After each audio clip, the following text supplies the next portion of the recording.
안녕하세요, 블랙사입니다. 자, 지난 주말 미국 증시는 스냅발 충격으로 인해서 하락 마감을 했는데요. 사흘 연속 상승하던 미국 증시도 마침표를 찍었죠. 사흘 연속으로 1% 이상의 상승을 보이던 나스닥 지수도 스냅의 폭락으로 인해서 적지 않은 영향을 받는 모습이었고요. 나스닥 지수도 1.87% 떨어지면서 한 주를 마감했습니다. 자, 소셜미디어 기업인 스냅의 2분기 실적 부진이 이 전반적인 기술주들의 투매를 불러오면서 하락세를 키웠는데요. 스냅챗 모회사인 이 스냅은 전날 이 장 마감 직후 2분기 실적 발표를 했는데 매출 증가율이 상장 이후 가장 낮은 13%에 그쳤다고 발표를 했습니다. 자, 광고 부진이 가장 큰 이유였는데요. 자, 그로 인해서 스냅은 하루에만 39.1%의 폭락이라는 처참한 결과를 낳았고요. 자, 스냅의 이런 폭락으로 인해서 경기 침체에 대한 우려감이 커져가고 있는 상황에서 다른 이 소셜미디어 관련 기업들은 물론이고 기술주 전반에 부정적인 영향을 미치면서 이 구글의 모회사인 알파벳도 5.6%나 하락을 했고 메타 플랫폼스는 7.59%나 폭락을 하면서 대형 기술주들의 하락이 나스닥 지수의 하락폭을 더 키운 것 같습니다. 자, 스냅의 실적이 이 정도니까 광고 수익을 기반으로 하는 다른 기업들의 실적도 부진할 것이라는 우려감이 낙폭을 더 키운 것 같고요. 자, 이번 주에도 빅 이벤트와 함께 시총 상위 종목들의 실적 발표가 예정되어 있기 때문에 S&P 500이나 나스닥 지수의 반등보다는 눈치 보는 그런 한 주가 되지 않을까 생각을 하고, 자, 상황을 지켜보면서 대응을 하시면 좋을 것 같습니다. 자, 이번 주 정말 중요한 이벤트가 있죠. 하반기 이 증시의 방향성을 결정할 만큼 중요한 이벤트인데요. 바로 연준의 FOMC 회의가 26일과 27일 양일간에 열리게 됩니다. 자, 우리나라 시간으로는 28일 새벽에 그 결과 발표를 알 수가 있을 것 같고요. 자, 소비자 물가지수가 9%를 넘어서면서 이번 회의에서 100bp 인상이라는 이 고강도 금리 인상이 단행될 것이라는 전망도 있었지만 국제 유가와 원자재 가격 등이 안정세를 보이면서 물가는 이미 정점을 찍었다는 분석들도 많은 것 같습니다. 자, 일반적으로는 75bp 인상을 예상하고 있는데요. 하지만 이 100bp 인상에 대한 우려감도 여전히 지울 수가 없는 상황이죠. 자, 지난달에도 이 빅스텝, 즉 50bp 인상을 예고하다가 75bp 인상을 전격적으로 단행을 했었기 때문에 결과 발표를 듣기 전까지 이 시장은 숨죽일 수밖에 없을 것 같습니다. 자, 강세를 보이던 달러도 다소 꺾인 모습을 보여주고 있죠. 하지만 이번 FOMC 회의 결과에 따라서 확실한 방향성은 결정이 될 것 같고요. 75bp 내지는 50bp라는 다소 완화된 금리 정책이 발표가 된다면 치솟던 달러는 한풀 꺾여 내려오지 않을까 생각을 합니다. 자, 그렇게 되면 주식시장은 호재일 수밖에 없겠죠. 현금화 시켰던 달러를 다시 주식 등 위험 자산에 투자하게 되면서 증시 상승을 기대해 볼 수가 있을 것 같고요. 자, 국내 증시도 외인들의 자금이 다시 유입이 되면서 하반기 증시 반등을 기대해 봐도 좋을 것 같습니다. 자, 어디까지나 100bp 인상이 아니라는 전제하에서 가능한 시나리오이고요. 목요일 발표 전까지 시장은 거래량도 감소하면서 숨죽인 한 주가 될 것 같습니다. 참고하시고요. 자, 이번 주 일정을 간략하게 정리해 보면 먼저 7월 26일 FOMC 정례 회의를 시작으로 마이크로소프트와 알파벳, 코카콜라, 맥도날드, 제너럴 모터스, 자, 3M, UPS, 비자, 킴벌리 클라크, 제너럴 일렉트릭 등의 실적 발표가 예정되어 있고요. 7월 27일에는 FOMC의 2일차 정례 회의가 이어지고 결과 발표도 나오게 됩니다. 정말 중요한 하루가 될 것 같고, 자, 이어서 내구재 수주와 잠정주택 판매가 발표가 되고 보잉과 메타플랫폼스, 포드, 퀄컴, 힐튼, T모바일 등의 실적이 발표가 될 예정입니다. 자, 그리고 28일에는 신규 실업보험 청구자 수가 발표가 되고 미국의 2분기 GDP 이 속보치가 발표가 되죠. 자, 이어서 애플과 아마존, 인텔, 화이자, 마스터카드 등의 실적이 발표가 되고 29일에는 개인 소비 지출인 PCE가 발표가 되면서 연은의 구매 관리자 지수인 PMI 지수도 발표가 됩니다. 자, 이렇게 이번 주는 정말 중요한 한 주가 될 것 같고요. 그 결과에 따라서 하반기 이 주가의 방향이 결정되지 않을까 생각을 합니다. 참고하시고요. 자, UBS에서 나온 기사인데요. 전기차 기업들이 반도체 기업과 협력해서 파워트레인의 전기화에 속도를 내고 있는 점이 전기차 업계의 공급망 확대로 이어질 것으로 내다보면서 이 전기차 시장에 대한 낙관적인 그런 전망을 다시 한번 확인을 시켜줬습니다. 자, UBS의 데이비드 레스네 애널리스트는 전기차의 대장주인 테슬라를 추천한다고 밝히면서 전기차 업계에서 이 배터리 공급망 관리 면에서 이 테슬라가 가장 우위를 보이고 있는 점이 추천 이유라고 밝혔습니다. 자, 테슬라는 4680 이 배터리를 자체 생산하고 있죠.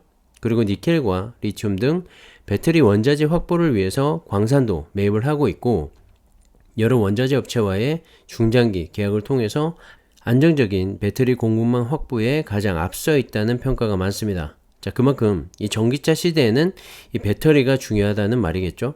그와 함께 이 주간 생산량도 올해 말까지 4만 대 이상으로 확대가 될 전망이고, 연간 판매량은 50%대 성장을 이어갈 것으로 전망을 했습니다. 자, 그와 함께 배터리 제조업체인 중국의 CATL과 대만의 전자제품 제조업체인 델타 일렉트로닉스, 그리고 독일의 자동차 부품 업체인 비테스코도 추천을 했습니다. 자, UBS는 2026년 이 전기차가 자동차 시장에서 대세가 될 변곡점이라고 내다봤는데요. 내연기관차의 생산 증가율은 2024년에 정점을 찍고 2030년까지 연평균 15% 감소할 것으로 내다봤습니다. 반면에 전기차의 생산량은 2021년부터 2030년에 걸쳐서 6배 이상 증가할 것으로 내다보고 있는데요. 자, 앞으로는 이 전기차가 정말 대세라는 걸 다시 한번 확인시켜 준 것 같고, 자, 우리는 전기차를 비롯한 2차전지 배터리에 대한 투자를 긴 호흡으로 가져갈 필요가 있다고 다시 한번 느끼게 됩니다. 자, 미국 포드 자동차가 LG 에너지 솔루션과 SK온 등의 배터리 사용량을 늘림과 동시에 상대적으로 저렴한 중국 CATL의 LFP 배터리도 공급받을 예정이라고 합니다. 자, 이들 업체를 통해서 포드는 내년 말까지 연간 60만 대의 전기차를 생산할 수 있는 분량인 총 60기가와트시 규모의 배터리를 확보했다고 하는데요. 자, 전기차 시장에 올인을 하고 있는 포드는 2023년 말까지 연산 60만 대, 그리고 오는 2026년 말까지 연산 200만 대의 전기차를 생산할 그런 목표를 세우고 있습니다. 자, 배터리 확보가 무엇보다도 중요하겠죠. LG 에너지 솔루션은 폴란드 공장의 배터리 생산 능력을 2배로 늘리면서 이 포드의 무스탕 마하 E와 E 트랜짓의 NCM 배터리를 공급할 예정이고요. SK온도 애틀랜타 공장에서 포드 F150 라이트닝 이 픽업 트럭과 E 트랜짓에 들어가는 NCM 배터리 생산량을 종전 계획보다 늘리고, 헝가리 공장에서 만드는 이 배터리 셀도 포드에 추가로 공급할 예정이라고 합니다. 자, 포드는 명실상부 세계 최고의 이 자동차 회사죠. 전기차로의 전환을 정말 빠르게 진행을 하고 있고요. 자, 이런 포드의 향후 계획만 봐도 앞으로 전기차가 대세가 될 거라는 걸 다시 한번 증명해 주고 있는 것 같습니다. 자, 이번에 포드는 중국의 CATL과도 계약을 맺고 2024년 초부터 무스탕 마하 E와 F150 라이트닝에 들어가는 배터리 팩을 공급받는다고 하는데요. 자, 포드의 저가형 모델에는 상대적으로 저렴한 이 LFP 배터리를 장착하면서 다양한 제품을 선보이려는 그런 전략인 것 같고, 아무래도 전기차가 아직까지는 비싸다 보니까 주행거리는 짧더라도 좀 더 저렴한 이런 제품도 내놓으면서 고객 확보를 하려는 게 아닌가 하는 생각이 듭니다. 자, 이런 전략은 비단 이 포드뿐만 아니라 테슬라와 벤츠, BMW 등 대부분의 완성차 업체들의 공통된 전략이다 보니까 국내 배터리 3사의 NCM 배터리와 중국의 CATL과 BYD 등의 이 LFP 배터리가 모두 각자의 위치에서 다양하게 쓰일 것으로 보이고요. 자, 우리는 한국과 중국의 2차 전지에 대한 투자를 통해서 긴 호흡으로 가져가는 전략을 세우는 게 좋을 것 같습니다. 자, 최근에 2차전지 관련주들이 차익 실현 매물이 나오면서 다소 하락세를 보이고 있는데요. 자, 그럼에도 불구하고 LG 에너지 솔루션은 5.93% 상승을 했고, 삼성 SDI는 2.63% 상승, 에코프로비엠은 10.34%나 오르면서 이 코스피 지수의 상승률인 2.27%를 웃도는 수치를 기록하고 있다고 합니다. 자, 이들 기업들의 공통점은 실적을 바탕으로 고성장하는 기업들이라고 하는 건데요. 자, 코스피와 코스닥 지수의 하락에도 불구하고 영업이익의 추정치가 꾸준히 상승을 하면서 높은 실적을 바탕으로 튼튼한 수익 구조를 갖추고 있습니다. 자, 제가 개인적으로 선호하고 있는 에코프로비엠과 LNF는 각각 1150억 원과 443억 원의 영업이익을 기록했었는데요. 자, 올해는 2784억 원과 2648억 원, 그리고 내년에는 LNF가 5488억 원, 에코프로비엠은 4126억 원으로 영업이익의 꾸준한 증가세가 예상이 되고 있습니다. 매출액도 작년에는 1조 원, 올해는 3조 원을 내다보고 있고요. 내년에는 5조 원까지 바라보고 있죠. 자, LG에너지솔루션과 삼성 SDI 등 배터리 셀 업체들의 성장도 크겠지만 저는 그보다 이 2차전지 소재주들의 성장성이 더 클 것으로 보고 있고요. 배터리 원가의 40%를 차지하고 있는 양극재 업체들의 성장폭이 가장 크지 않겠나 생각을 합니다. 자, 그런 관점에서 LNF와 에코프로비엠을 기대하고 있고요. 다른 2차전지 소재주들도 물론 높은 성장을 기대해볼만 하겠죠.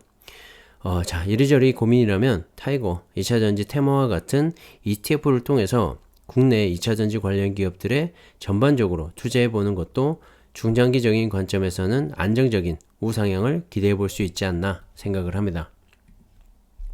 자, 전기차와 2차전지 배터리는 앞으로 10년 이상 꾸준히 성장할 이 신산업이라고 생각을 하고요.